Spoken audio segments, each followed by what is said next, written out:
Senin sore, 4 ketua umum partai koalisi pendukung Ganjar Pranowo menggelar pertemuan di kantor DPP PDIP, Menteng, Jakarta Pusat. Dalam pertemuan, Arsyad Rashid resmi ditunjuk menjadi ketua tim pemenangan bakal capres Ganjar Pranowo di Pilpres 2024. Arsyad Rashid adalah seorang pengusaha yang saat ini tercatat sebagai Ketua Umum Kamar Dagang Indonesia atau Kadin. Mantan Panglima TNI Andika Perkasa menjadi salah satu wakil tim pemenangan. Ya, penunjukan dari Pak Arsyad Rashid tadi kan dilakukan ya dengan melihat bagaimana karakter dari Pak Ganjar Pranowo, target-target pemenangan, kemudian kita lihat track record-nya, sehingga semua sepakat suara bulat tadi untuk Pak Arsyad Rashid sebagaimana disampaikan Pak Haritanu sebagai ketua tim pemenangan nasional. Setelah menunjuk ketua tim pemenangan bakal capres Ganjar Pranowo di Pilpres 2024, pertanyaan selanjutnya adalah, kapan Ganjar akan mengumumkan wakilnya? Perihal calon wakil Ganjar di Pilpres 2024 hingga kini memang masih menjadi tanda tanya, meski sejumlah nama kerap digadang-gadang menjadi kandidatnya. Tak hanya itu, mendekati waktu pendaftaran Capres-Cawapres yang dijadwalkan Oktober mendatang, pendekatan antar partai untuk menambah kekuatan koalisi juga terus terjadi. Pendekatan terhadap Partai Demokrat salah satunya. Partai ini memang tengah didekati kubu Ganjar maupun Prabowo pasca menarik dukungannya dari pasangan Anies Baswedan dan Muhaimin Iskandar. Penjajakan ini diakui oleh Ketua DPP PDIP Puan Maharani. Saya ucapkan selamat kepada pasangan Mas Anies dan Caimin yang sudah mendeklarasikan sebagai calon presiden, calon wakil presiden. Komunikasi dengan Demokrat sendiri, Mbak, apakah sudah terjalin? Masih berjalin dan selalu terjalin. Jadi tentu saja setelah ini kita mungkin akan melakukan silaturahmi untuk menjajaki kemungkinan-kemungkinan yang ada. Begitu pula dengan kubu Prabowo Subianto. Gerindra menilai Prabowo dan AHY akan nyambung karena berlatar belakang yang sama, yaitu militer. Beliau berdua ini kan orang militer yang terjun ke politik dan berhasil ya, membentuk partai politiknya menjadi ikut di parlemen dan menjadi partai besar.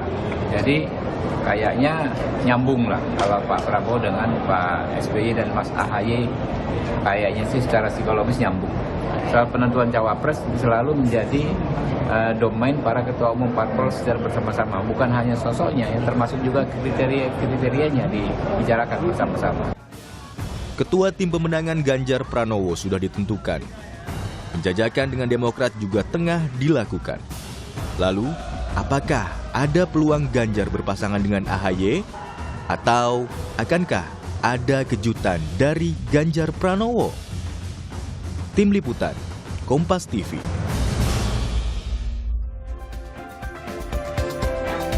Saudara, Partai Koalisi Pendukung Ganjar Pranowo resmi menunjuk Ketua Umum Kadin Arsyad Rashid menjadi Ketua Tim Pemenangan bakal Capres Ganjar Pranowo di Pilpres 2024. Tidak hanya itu, mantan Panglima TNI Andika Perkasa juga dipilih jadi salah satu wakil tim pemenangan. Apakah ini pertanda Ganjar Pranowo akan segera mengumumkan wakilnya di Pilpres tahun depan? Kita akan bahas soal ini termasuk dengan kemungkinan peta dukungan politik terkini. Ada sejumlah narasumber di pagi hari ini, ada Ketua DPP PDI Perjuangan Andreas Hugo Pareira dan juga ada Ketua DPP P3 Ahmad Baidowi serta ada pengamat politik sekaligus Direktur Eksekutif Parameter Politik Indonesia Adi Prayitno. Selamat pagi Bapak-Bapak. Pagi. Selamat pagi. Waalaikumsalam warahmatullahi wabarakatuh. Selamat pagi. Salam.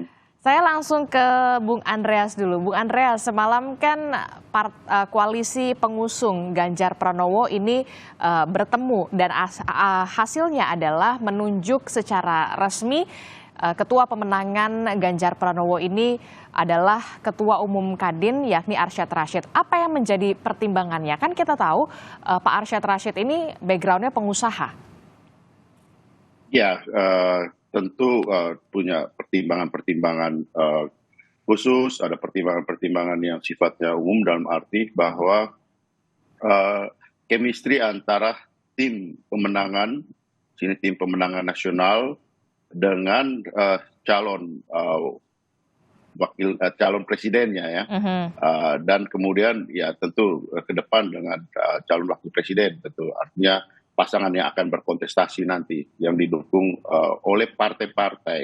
Di sini kan ada teman-teman partai, ada P3, ada Perindo, ada Hanura yang sudah bersama-sama memutuskan untuk kerjasama mendukung Mas Ganjar sebagai calon presiden. Nah, kita mulai dengan memperkuat konsolidasi ini, memperkuat kerjasama yang dibangun untuk mendukung Mas Ganjar. Di sini tentu pembicaraan antara partai penting, juga nanti di dalam tim ini kan di sini di samping Pak Arsyad Rashid sebagai ketua, ada wakil ketua dari unsur Purnawirawan TNI, Polri, juga Parpol, terus kemudian tokoh masyarakat, ada relawan, juga para sekretaris dan wakil sekretaris dari tim pemenangan ini akan diputuskan secara bersama gitu. Nah, intinya adalah membangun suatu kerjasama yang solid, yang mempunyai chemistry yang kuat, sehingga dengan demikian ini menjadi titik awal untuk bagaimana bersama-sama gotong royong bersama-sama memenangkan Mas Ganjar, dan kemudian nanti calon wakil presidennya pasti akan diumumkan bersama di dalam kontestasi Pilpres 2024 ini. Nah, kita itu tidak dia. menghendaki kemudian ada yang datang, ada yang pergi, dan ya itulah pola yang kita bangun melalui kerjasama dengan chemistry yang kuat. Oke, chemistry yang kuat, konsolidasi yang kemudian diperkuat, bahkan sudah ada diperkuat oleh ketua tim pemenangannya sudah ada Pak Arsyad Rashid, wakilnya sudah ada Pak Andika Perkasa. Nah, berbicara tadi saya sudah mau menanyakan nih, ketua tim pemenangannya sudah dipilih nih, lalu biasanya sudah mulai dekat nih pengumuman wakil dari Pak Ganjar.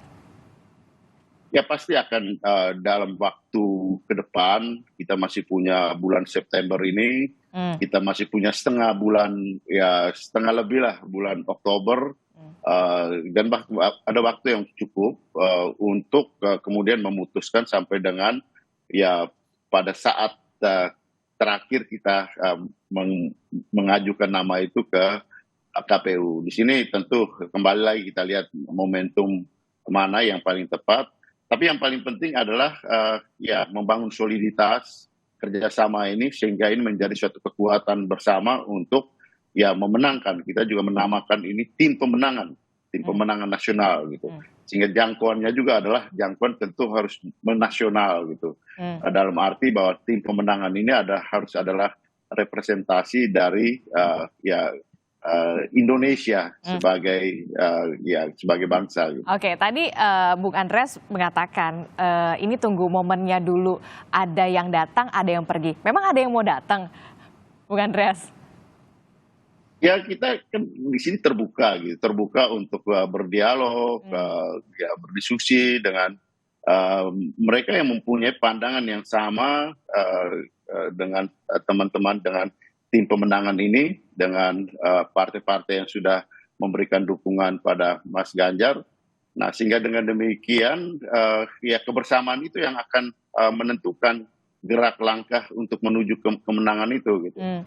Kita tahu bahwa banyak ya kelompok-kelompok baik itu partai politik, juga kelompok-kelompok masyarakat, relawan yang hari-hari ini ya menunggu positioning daripada ya kontestasi yang akan ikut di dalam kontestasi Pilpres 2024. Dan banyak kami juga ya mendapat ya respon dari kawan-kawan, dan kita lihatlah nanti ke depan. Oke, kita lihat nanti ke depan apakah kemudian akan ada new member.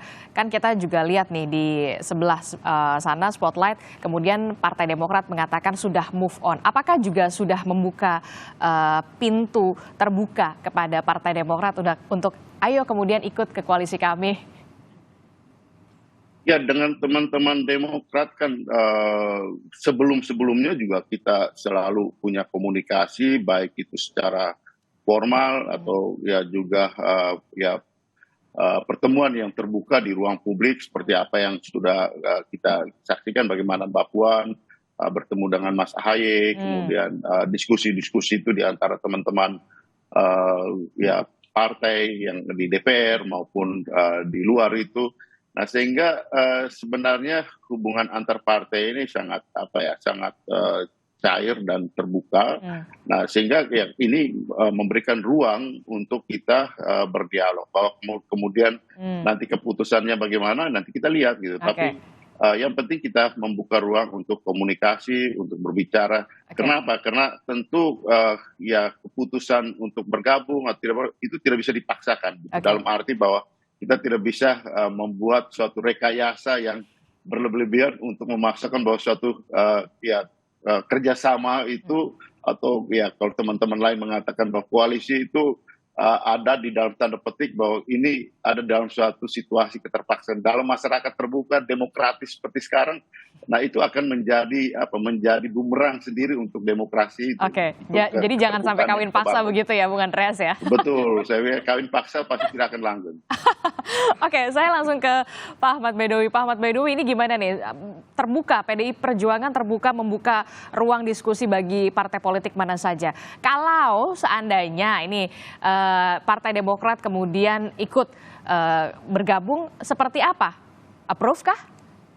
Ya bergabung aja, ya kita terbuka kan dengan masuknya partai politik. Tapi itu tadi, karena kita kerjasama politik dengan PDI Perjuangan didasarkan pada kesamaan visi dan juga ada kebutuhan bersama, ya tinggal datang aja baik-baik kalau memang mau bergabung. Toh komunikasi juga berjalan dengan lancar. Dengan teman-teman Partai Demokrat, khususnya kami di fraksi di DPR ya sering berkomunikasi. Tapi sekali lagi itu haknya Partai Demokrat mau bergabung dengan koalisinya yang mendukung Pak Ganjar atau bergabung dengan yang sebelah atau kembali lagi ke yang lama, yaitu semua hanya Partai Demokrat gitu. Kita nggak pernah memaksa gitu. Tapi peluangnya bagaimana dengan Pak Sandi? Kalau dari P3 sendiri kan kemudian mengusulkan atau menyodorkan nama Sandiaga Uno sebagai pendamping Ganjar Pranowo. Ya itu tadi saya katakan bahwa ya kalau mau bergabung aja tanpa mengajukan syarat di awal. Sama seperti kami bergabung dengan PDI Perjuangan tanpa syarat, tapi kemudian oleh teman-teman PDI khususnya Bu Mega dan disampaikan oleh Mbak Puan, P3 punya hak untuk mengusulkan, punya peluang, punya hak untuk mengusulkan. Ya kita usulkan dan sampai sekarang P3 nggak pernah maksa-maksa gitu kan. Meskipun juga belum ada keputusan, terus tidak lantas kemudian P3 langsung ngambek gitu kan. Terus, kan yakin nggak ngambek nanti? Nggak khawatir. Nah, buktinya sekarang gimana coba? Setelah P3 gabung ada Perindo membawa TGB-nya, terus kemudian membawa siapa, kan fine-fine aja. Karena kan koalisi kita ini tujuannya nanti bagaimana memenangkan kontestasi. Tentu dinamika politik itu selalu dibaca, selalu diukur. Misalkan kemarin ketum-ketum partai sepakat menunjuk Pak Arsyad Rashid sebagai BPN. Kan kalau kita menekankan ego harusnya kan dari partai koalisi, tapi kan enggak. Nah, hal-hal seperti itu yang kalau dibicarakan duduk bersama itu akan akan indah hasilnya gitu, tidak main ancam mengancam gitu. Begitu kan. Jadi dipastikan tidak akan khawatir lah ya, tidak akan ancam mengancam begitu ya. Ya kalau mana buktinya kan begitu. Sama dulu ketika misalkan teman-teman media menggiring Cak Imin mau bergabung terus minta wapres loh. Ya silakan aja kalau mau bergabung dulu baru bicara soal cawapresnya siapa. Bukan belum bergabung sudah bicara cawapres. Sama kayak yang sekarang Demokrat misalkan belum bergabung sudah ini capresnya ini, cawapresnya inilah. Ya gimana bergabung aja belum kok sudah minta yang macam-macam kayak gitu.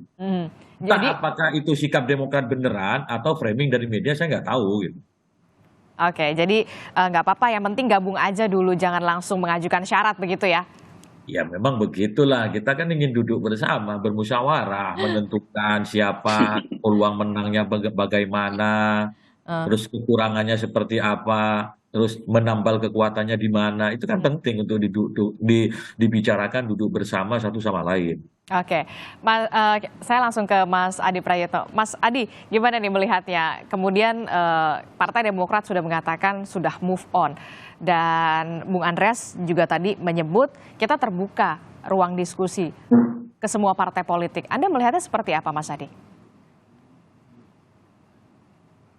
Mas Adi, masih di mute? Bisa di... Oh ya, oke. Oke. Saya kira Partai Demokrat itu akan terus membuka begitu banyak opsi-opsi politik ya terkait dengan Pilpres.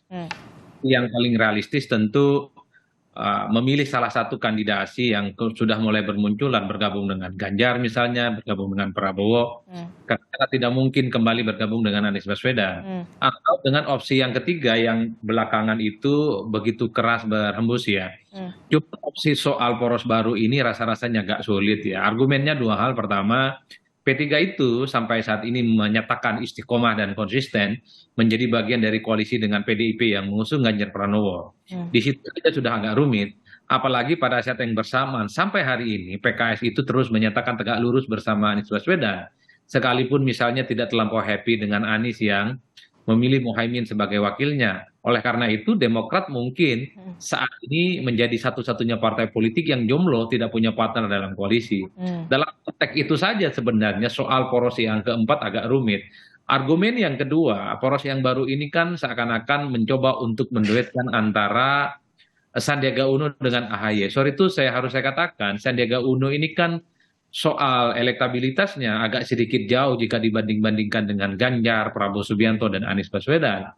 Itu yang sepertinya kalaupun toh ada poros keempat, untuk kompetitif bersaing dengan poros-poros yang lain, itu agak rumit. Oleh karena itu, saya selalu mengatakan Demokrat itu opsinya cuma dua, bersama Prabowo Subianto atau dengan Ganjar Pranowo. Kalau dengan Prabowo itu kan ada bangunan historisnya. Karena Demokrat sejak 2014, 2019, dan 2024 kemungkinan bisa berkoalisi. Apalagi misalnya elektabilitas Prabowo saat ini relatif agak sedikit kuat. Tapi ingat, potensial Demokrat itu dia akan bereuni dengan Anas Urbaningrum, mantan ketua Demokrat, yang saat ini adalah ketua umum PKN yang sangat mungkin akan juga berkoalisi dengan Prabowo. Di kesempatan misalnya kan Anas Urbaningrum hadir dalam deklarasi-deklarasi dukungannya terhadap Prabowo Subianto. Apa mungkin Demokrat akan satu kolam gitu ya dengan Anas Urbaningrum yang kita tahu persis gitu memiliki jarak psikologis yang agak susah untuk dibahas. Nah, yang kedua mungkin Demokrat itu cukup rasional jika menjajaki soal kemungkinan islah politik ya dengan PDIP, karena apapun judulnya Demokrat ini kan punya tautan psikologi politik yang agak berjarak. Tawaran dari Puan Maharani dan PDIP yang membuka komunikasi politik beberapa waktu yang lalu itu mestinya diseriusi oleh Partai Demokrat, apalagi yang datang itu adalah Puan Maharani yang kita tahu adalah replika politik dari PDIP. Ini yang saya kira kerjasama mantan kedua anak presiden sangat mungkin akan bisa mempertemukan Partai Demokrat dan PDIP ke depan. Saya selalu mengatakan kepada Partai Demokrat, berkoalisilah dengan poros politik yang memungkinkan memenangkan pertarungan di 2024, terutama ini menyelamatkan Demokrat, yang kedua menyelamatkan karir politik AHY. Karena kalau Demokrat tidak bergabung dengan yang menang, bisa dipastikan 2009 AHY akan dilupakan sebagai figur yang sangat layak untuk dibicarakan dalam Pilpres. Saya kira itu Mbak posisinya. Oke, Mas Adi, kalau kita berbicara soal tim pemenangan, ini kan biasanya deklarasi dulu seperti koalisi sebelah begitu, deklarasi dulu. Nah, ini kemudian justru koalisi pengusung Ganjar Pranowo memilih untuk menunjuk secara resmi ketua tim pemenangannya dulu. Apakah melihat sebentar lagi nih akan ada deklarasi? Ya, saya kira dua hal yang berbeda. Kalau tim pemenangan ini kan sebenarnya ingin mengorkestrasi dan mengonsolidasi kekuatan-kekuatan politik pendukungnya Ganjar Pranowo. Jadi pendukungnya banyak, ada variabel partai, ada relawan, ada tim sukses, dan seterusnya. Jadi ada tim khusus yang sebenarnya untuk mengonsolidasi kekuatan ini. Kalau persoalan cawapres saya kira ini domainnya Megawati, kemudian domainnya Pak Mardiono, kemudian ya domainnya Perindo dan Hanura lah. Karena yang bisa memutuskan soal siapa calon pendampingnya Ganjar Pranowo adalah kesepakatan-kesepakatan ketua umum partai. Saya membayangkan kalau tim pemenangan itu hanya menerjemahkan semua kesepakatan politik, kebijakan-kebijakan politik yang sudah dibuat oleh partai ya. Tapi kalau dihitung rata-rata memang ini saya membaca semacam soft landing pada persiapan soal kira-kira siapa yang akan segera diumumkan untuk bisa mendampingi Ganjar Pranowo. Karena bagi partai pendukung Ganjar Pranowo yang paling penting juga dalam Pilpres itu membangun infrastruktur politik ya. Karena infrastruktur ini bukan hanya sebatas ornamen, bukan hanya sebatas hiasan, tapi menjadi instrumen dan variabel penting untuk mengaksentuasi soal bagaimana pola pemenangan ke depan. Oleh karena itu, kalau PDIP kan sebenarnya dengan P3 dan Perindo dan Hanura tidak terlampau pusing. Siapapun cawapresnya, poros ini akan memungkinkan bisa maju di 2024. Beda dengan Prabowo dan Anies, kehilangan satu partai akan menjadi kiamat sehari bagi mereka. Kekhawatiran tidak bisa maju. Prabowo misalnya, kalau Golkar angkat kaki kan nggak cukup itu Gerindra dan Oke, itu artinya Anda melihat kemudian PDI Perjuangan sekarang wait and see aja dulu begitu? ya saya termasuk orang yang meyakini bahwa PDIP mainnya di last minus ya, karena soal siapa cawapresnya kan menu-menu politiknya banyak dan tidak terlampau misalnya didesak oleh kepentingan segera untuk mengumumkan. Satu sisi elektabilitas Ganjar itu rebound selama 1-2 bulan ini karena momentum politiknya sudah mulai positif. Yang kedua, cawapresnya kan banyak yang ngantri sebenarnya. Ada 7, ada 5 yang saya kira memiliki nama-nama besar. Di situ ada PMD, ada Sandiaga Uno, ada Andika Perkasa gitu ya, dan seterusnya dan seterusnya. Jadi kalau persoalan cawapres sebenarnya teman-teman PDIP, kemudian P3 dan partai pengusung Ganjar sedang melakukan beauty contest. Kira-kira siapa yang menurut mereka disepakati yang akhirnya akan menjadi pendampingnya Pak Ganjar Pranowo. Orangnya ada, tinggal ditunjuk siapa namanya. Kan itu saja. Oke, benar Bung Andreas. Lagi beauty contest nih PDI Perjuangan. Kan dari kemarin juga kita lihat kan artinya suara dari masyarakat, dari berbagai macam kelompok yang memberikan nominasi-nominasi nama untuk calon wakil presiden. Saya kira proses itu bagus, indah gitu, dalam arti bahwa inilah ruang demokrasi yang masuk di dalam ruang partai politik yang akan mengusung gitu. Pada dasarnya seperti tadi sudah disinggung oleh Mas Baidowi, kita bekerja sama ini membangun soliditas kerjasama antar partai dengan kelompok-kelompok relawan yang sudah bergabung. Prinsipnya adalah untuk memenangkan kontestasi Pilpres 2024 ini gitu. Oleh karena itu pada akhirnya toh yang namanya calon wakil presiden itu hanya satu orang gitu.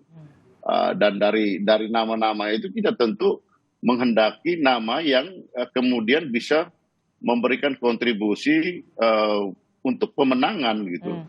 Nah di sini saya kira kesepakatan itu tentu akan diambil dengan sangat-sangat rasional oleh para ketua umum untuk memutuskan, dan keputusan itu adalah keputusan bersama untuk menuju ke pemenangan gitu kan. Kita juga sudah menamakan ini tim pemenangan gitu. Jangan sampai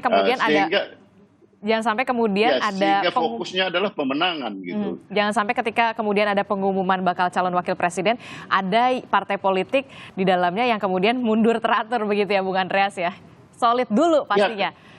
Iya itu tadi kembali juga apa yang disampaikan oleh Mas Adi tadi gitu. Di sini yang kita lakukan adalah para ketua umum ini kan berbicara untuk membangun infrastruktur. Dengan infrastruktur yang kuat, infrastruktur pemenangan yang kuat ini siapa yang ada di atas itu akan menjadi akselerasi di atas infrastruktur yang kuat ini kita berjalan untuk memenangkan pasangan ini gitu. Jadi landasan-landasan itu harus diperkuat dulu gitu. Oke, soliditas di akarnya dulu harus diperkuat dulu ya. Harus satu sama suara dulu ya. Begitu ya Bung Andreas. Lalu bagaimana? Dan itu dilihat oleh masyarakat gitu, dilihat oleh publik bahwa bagaimana pola yang dibangun oleh partai-partai yang mendukung Mas Ganjar ini gitu.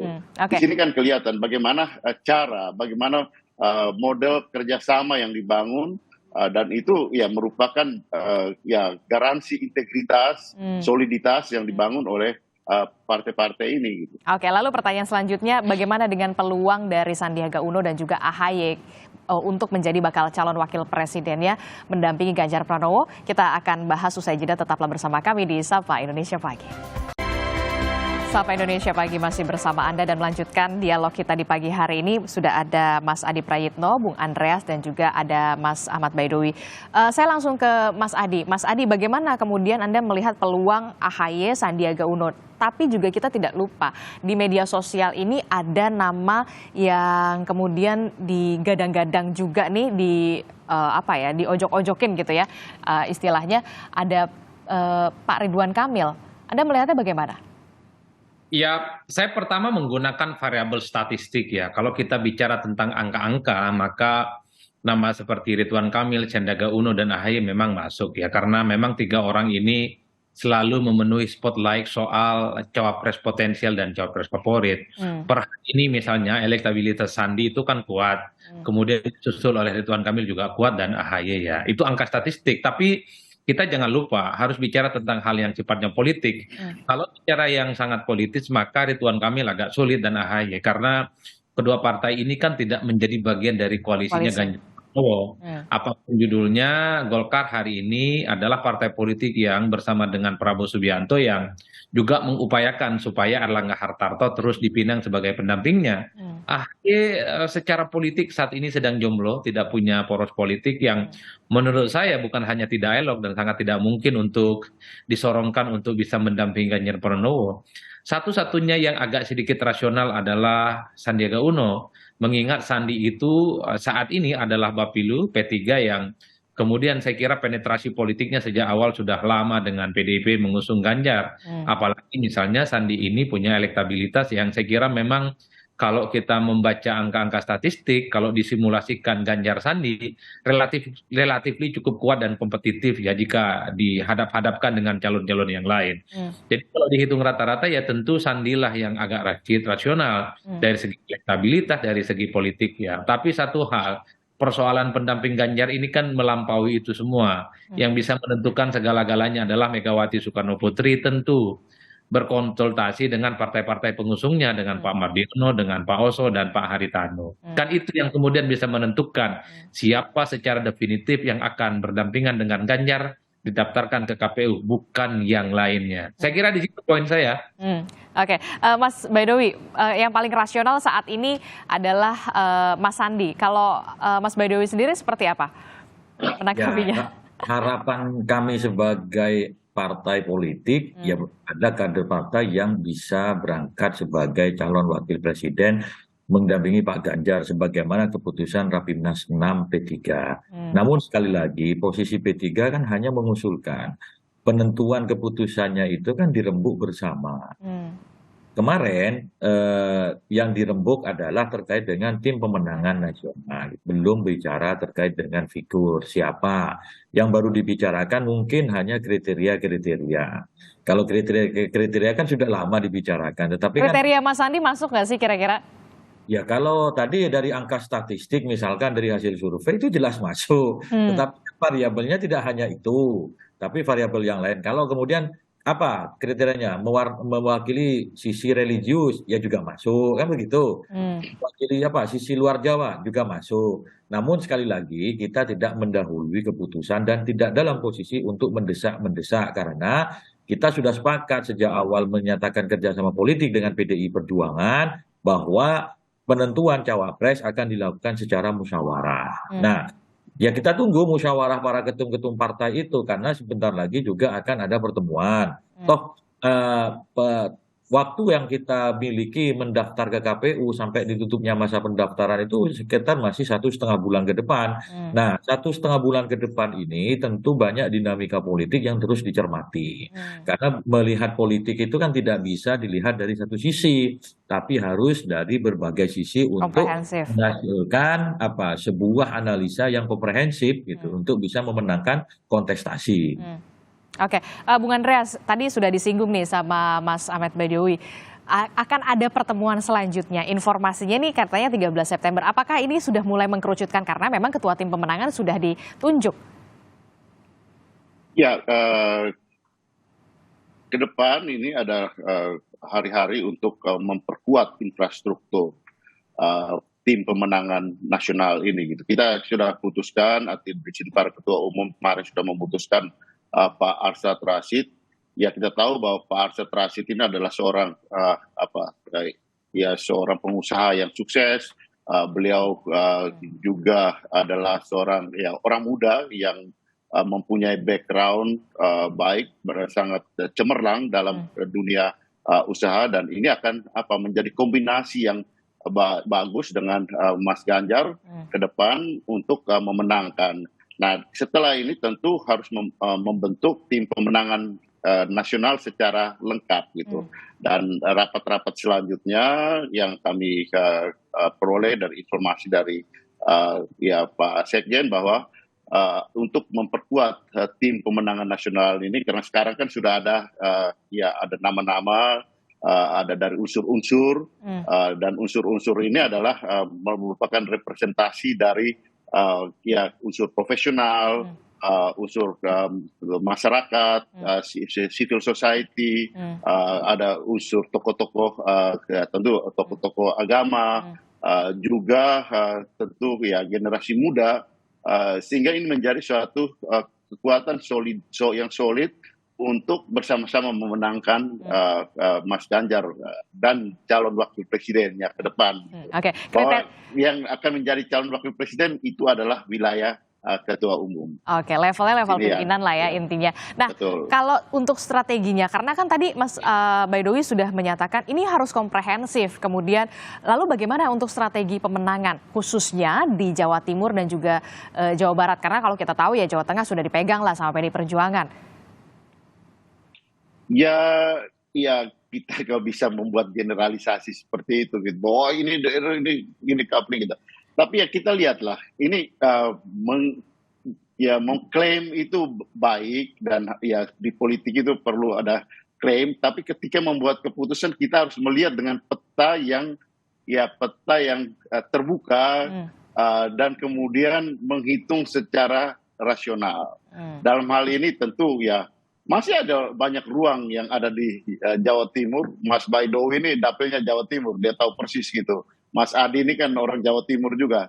Jadi masih banyak ruang di Jawa Timur, masih banyak ruang di Jawa Barat, masih banyak ruang di Sumatera, di mana itu adalah wilayah-wilayah yang akan menjadi wilayah pertarungan untuk memenangkan Mas Ganjar dan calon wakil presidennya.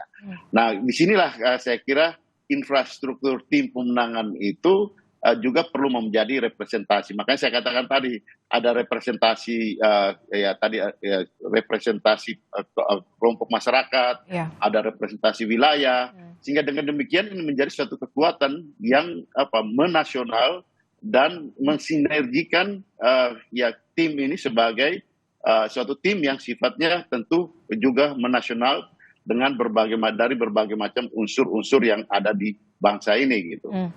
Oke. Lalu bagaimana kemudian Mas, kan kita udah tahu Bung Andreas kalau sebelah nih udah ada nih Caimin. Kalau dari koalisi pengusung Ganjar Pranowo sendiri sudah ada nama tokoh nggak nih untuk strategi pemenangan di Jawa Timur? Ibu Kofifa atau Mbak Yeni Wahid begitu? Kita punya banyak nama di situ. Kita punya banyak figur-figur yang bisa merepresentasikan baik Jawa Timur. Itu bisa di dalam tim pemenangan, karena toh ini ya, presiden dan wakil presiden itu kan cuma satu. Calon wakil presiden dan calon wakil presiden itu kan cuma satu-satu gitu kan. Sementara ke depan di dalam tim pemenangan itu perlu banyak orang gitu. Nah, sehingga disinilah pentingnya membangun satu tim yang kuat untuk bersama-sama gitu, memenangkan kontestasi pilpres dan pilpres ini gitu. Sehingga di sini tim pemenangan ini menjadi tentu suatu faktor yang penting. Dan di sini kita sudah punya komandannya, yaitu Pak Arsyad Rashid, yang kita tahu punya background yang bagus. Beliau adalah seorang, itu tadi saya bilang, seorang pengusaha yang sukses, yang mempunyai wawasan ekonomi yang luas, terbuka, dan tentu nasional. Beliau adalah seorang ketua Kadin, dan ketua Kadin tentu mempunyai wawasan baik nasional maupun internasional dalam hal bidang ekonomi, khususnya bidang bisnis atau perdagangan. Dan ini penting untuk kita lihat bagaimana dengan visi, dengan apa yang sudah dilakukan oleh Pak Jokowi yang selama ini, kita lihat bagaimana fokus pembangunan dalam bidang infrastruktur, bagaimana pembangunan sumber daya manusia yang membutuhkan daya jangkau baik nasional maupun internasional. Dan di sini orang seperti Pak Rashid ini adalah orang yang tepat. untuk menerjemahkan apa yang dipikirkan oleh baik Pak Jokowi termasuk maupun nanti kemudian oleh Mas Ganjar. Oke, termasuk juga hitung-hitungan bagaimana strategi untuk wilayah Jawa Timur pastinya. Nah, Mas Adi ada yang ingin disampaikan sepertinya nih untuk wilayah pemenangan Jawa Timur seharusnya sosoknya seperti apa yang memenuhi kriteria? Ya, saya kira memang teori dari sebuah kemenangan dalam Pilpres itu kan dua, mempertebal basis dukungan politik dan mengurangi jarak kekurangan. Kalau kita membaca angka-angka statistik di Jawa Timur, ini kan Ganjar Pranowo kuat secara signifikan. Satu-satunya cara di Jawa Timur itu adalah menebalkan kemenangan dari yang lainnya. Sambil yang kedua tadi mengurangi disparitas atau jarak kekalahan di tempat yang lain. Misalnya Ganjar itu masih belum kompetitif di Jakarta, misalnya di Banten, dan kemudian ada Jawa Barat. Nah, itu salah satu kunci bagaimana memenangkan pertarungan ini umum. Kalau misalnya saat ini Ganjar kalahnya sampai 10% di Jawa Barat misalnya, di Jakarta dan Banten, bagaimana mungkin misalnya ke depan bagaimanapun caranya ada upaya-upaya supaya kalahnya itu tidak sampai 10%, tapi bisa dikurangi jadi 2% atau 3%. Nggak harus menang, tapi minimal sisanya nggak terlampau signifikan. Masih ada waktu yang saya kira terpaut, kurang lebih 7 bulan untuk melakukan kerja-kerja politik, apalagi per hari ini misalnya Ganjar Pranowo dan gubernur-gubernur lain di seluruh Indonesia akan mengakhiri jabatan politiknya yang saya kira lebih memungkinkan untuk melakukan akselerasi dan kerja-kerja politik. Ganjar itu kan popularitasnya baru 85%. Bisa dibayangkan kalau popularitas Ganjar itu sampai mentok seperti Prabowo, sangat mungkin ya elektabilitasnya ada kesempatan untuk naik. Kalau popularitas Ganjar misalnya sudah hampir 100% seperti Anies Baswedan, bukan tidak mungkin harapan untuk terus menambah elektabilitasnya itu akan terus terjadi ya. Saya kira di situ sih sebenarnya kalau strategi dalam bagaimana memenangkan pertarungan politik yang saya teliti dan saya amati dari berbagai pertarungan politik. Jokowi misalnya 2014 itu kan kalah signifikan di Jawa Barat. Tapi di 2019 itu kekalahannya dikurangi. Kemudian 2014 dan 2019 di Banten misalnya, itu selisihnya juga dikurangi. Dulu Banten itu total anti Jokowi. 2019 Jokowi itu jarak kekalahannya semakin menipis. Ini katanya cara-cara lumrah yang bisa dilakukan untuk memenangkan pertarungan, Mbak. Saya kira di situ poinnya. Mas Capres itu adalah kunci juga. Karena menambah kekuatan politik elektoral. P3 sendiri bagaimana Mas Ahmad Baidowi? Bagaimana kemudian strategi P3 sendiri untuk mengerek elektabilitas Ganjar Pranowo khususnya di wilayah Jawa Timur, Jawa Barat? Ya, P3 sebagai partai Islam tentu akan membawa Mas Ganjar kepada komunitas konstituen pemilih P3, yakni kalangan pondok pesantren, majelis taklim, dan juga ormas-ormas Islam. Dan itu kami lakukan kemarin ketika berkampanye untuk Pak Jokowi itu signifikan, termasuk bisa mengurangi kekurangan kekalahan Pak Jokowi di Banten dan Jawa Barat. Itu yang kami lakukan. Khusus Jawa Timur, dari berbagai angka survei, Mas Ganjar itu sudah unggul. Tinggal bagaimana kita menambah keunggulan tersebut. Terus apakah harus tokohnya di Jawa Timur? Ya tidak harus seperti itu cara menghitungnya, karena Pilpres itu bukan hanya provinsi di Jawa Timur. Pilpres itu digelar di 38 provinsi di Indonesia. Banyak cara untuk menambal kemenangan Pak Ganjar di Jawa Timur. Misalkan kami dengan caleg-caleg yang ada di PDI, lalu digabungkan PDI dengan P3 di Jawa Timur, itu luar biasa. Saya misalkan punya kekuatan di Madura, terus di situ ada juga Ketua Banggar Pak Said Abdullah. Ya, tentu mesin-mesin politik partai dan mesin-mesin caleg diarahkan untuk bisa memenangkan Pak Ganjar Pranowo, untuk menebalkan kemenangan Pak Ganjar Pranowo, semisal calon wapresnya tidak berasal dari Jawa Timur. Kalau cawapresnya dari Jawa Timur, ya dorongannya akan lebih mudah. Tapi sekali lagi kami katakan bahwa Pilpres ini tidak hanya satu provinsi. Pilpres ini dilakukan di 38 provinsi. Itu saja. Kita nantikan bagaimana kemudian tanggal 13 September infonya ada pertemuan nih. Apakah nanti ada pengumuman yang menarik dari PDI Perjuangan selain bagaimana pembentukan tim pemenangan yang kemudian komprehensif. Terima kasih Ketua DPP PDI Perjuangan Andreas Hugo Parera, dan juga ada Ketua Umum atau Ketua DPP P3 Ahmad Baidowi, dan juga pengamat politik sekaligus Direktur Eksekutif Parameter Politik Indonesia Mas Adi Prayitno telah bergabung bersama kami di Sapa Indonesia Pagi. Sehat-sehat selalu. Kita jumpa lagi nanti di kesempatan yang lain.